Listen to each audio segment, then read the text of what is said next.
లేదన్నట్టు దాంట్లోకెళ్ళి తీసి హైకోర్టుకి అప్పచెప్తే హైకోర్టు కావాల్సిందే కొత్తది కట్టాల్సిందే మంచిదే. వాళ్ళు 1000 ఎకరాలు ఉన్నటువంటి కాడ ఫార్మాసిటీ కోసం తీసుకున్నటువంటి భూముల్ని ఫోర్త్ సిటీ అని ఈ సిటీ అని ఆ సిటీ అని పొడుగు మాటలు మాట్లాడుతారు కదా. ఇంకెక్కడైనా పెట్టవచ్చు. వ్యవసాయ విశ్వవిద్యాలయాన్ని ఇంకో చోటుకి మార్చలేం కదా. పరిశోధనలు ఉంటాయి, ప్రపంచ స్థాయి పరిశోధనలు జరుగుతాయి. ఆ భూములను తీసి 100 ఎకరాలు తీసి పడేస్తారు. మళ్ళీ ఇప్పుడు హైదరాబాద్ సెంట్రల్ యూనివర్సిటీ భూములు అది పెద్ద రాధాంతమే జరుగుతుంది. మేం కాదు మీ పార్టీ అలా ముట్టికాయలు ఇస్తామండి.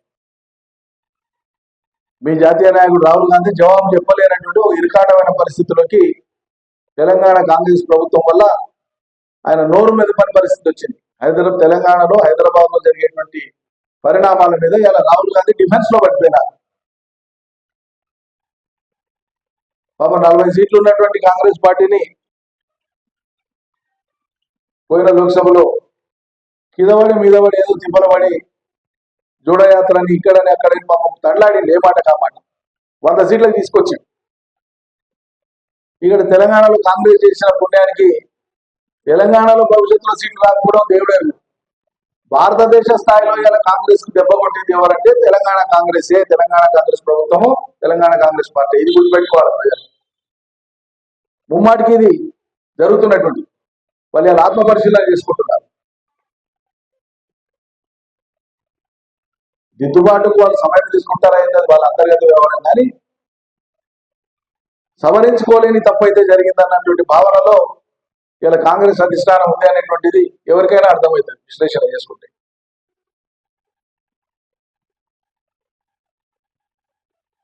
ఇప్పుడు సింపుల్ లాజిక్ అండి.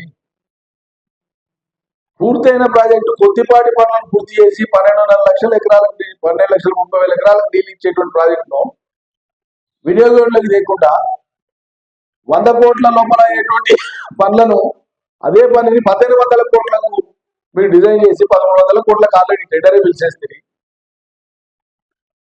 ఇది ఎట్లా సహేతుకం అంటున్నా? ఎట్లా ఇది సమర్థనీయం? ఏది చేసినా ప్రజా ధనంతో చేసేటప్పుడు తక్కువ ఖర్చుతో ఎక్కువ ప్రయోజనం ఎట్లా వస్తుందని చూస్తారు ఎవరు చేసినా. ఇలా మీరు కాళేశ్వరం కడితే 1-2 పంటలలో తేలిపోయింది తెలంగాణలో మనం పెట్టినటువంటి పెట్టుబడి.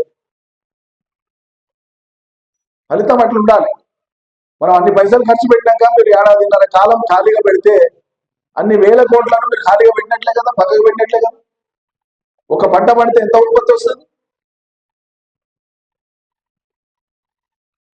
ప్రభుత్వాలు మారినా, పార్టీలు మారినా, ప్రభుత్వాలు వేరే వచ్చినా ప్రజలకు సంబంధించినటువంటి పనులను ఇంత నిర్లక్ష్యంగా ఆపుతారా? ఈ ప్రజలకు తీరని అన్యాయం కాదా ఇట్లా చేస్తే? మేము మళ్ళీ పునరుద్ఘాటించి చెప్తున్నా, ఏ ప్రాంత ప్రజలకు, ఏ ప్రాంత రైతాంగ ప్రజలకు మేము వ్యతిరేకం కాదు. ఎవరి నోటికాడి ముందా మాకు అక్కర్లేదు. నదీ జలాల పంపిణీ న్యాయబద్ధంగా, శాశ్వతంగా ఒక పరిష్కారం వచ్చినాక ఎవరి హక్కును వాళ్ళు వినియోగించుకోవచ్చు.